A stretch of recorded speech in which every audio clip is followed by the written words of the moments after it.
Hello and welcome to How to Reset Your Password Theater. The most direct way is to go to your main HSU webpage and then type a slash and the word reset after the existing address. So it's going to read www.humboldt.edu/reset. You're taken to the Forgot Your Password page where you enter your HSU username, your initials, and a number, for example, ABC123, or your user ID. That's a 9-digit number that we assigned to you when you registered, and it looks kind of like a social security number. Now, if you don't know either of these, that's okay. There's a link. You see it? Forgot Your HSU username. Give it a click. I'd write down that information, fill it in, and click Submit. You're now asked to enter your birth date as a month, day, and year. If you're getting an error after this screen, it's because you attended campus before 1991 and the old database is a little wonky. So the day of your birthday is always going to be the first. For example, if your birthday is 6/17/53, you'd enter 6/1/53. Follow all that? Good. Go ahead and click Submit. Now, if you have set your answers to your security questions in advance, you'll be prompted to answer 3 of those. Answer those questions.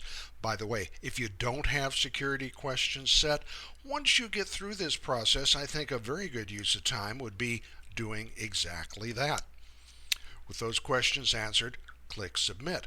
If you're able to answer the questions correctly, you'll be taken to a screen to reset your password. But if the answers don't match what you've stored, click Continue to use the information from the records you provided us at registration to verify your identity. On each page, answer the questions presented and choose Submit. If the question doesn't apply to you, the correct answer might be none of the above or not yet.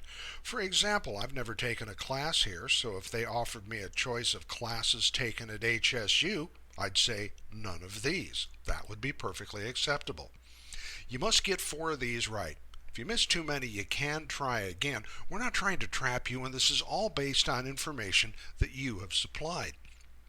Once you've answered those questions, you'll be taken to a screen where you can set your password. Now, the password must be 8 characters, contain a letter, a number, and a special character. See the list of acceptable special characters here on the left? Okay, and another thing to remember, you can't reuse your old password. Enter your password in the new field and then re-enter it in the next field, re-entering your password. Click Set. Now at the top of the page in the upper left-hand area, you'll see a message telling you if you're successful or your password change failed. If it failed, it's usually because the 2 passwords didn't match. Go ahead, try again.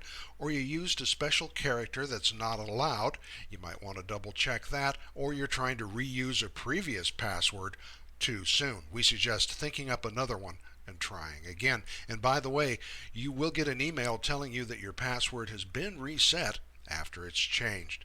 Okay, if you've tried everything here and you still can't get a password, or it's telling you that you're locked out for 24 hours, contact the help desk at extension 4357. You have to call because we do not do password resets via email. In fact, it's usually best to drop in personally if possible to have your questions answered and to get help if you need it. Thank you very much and good luck with keeping your passwords current.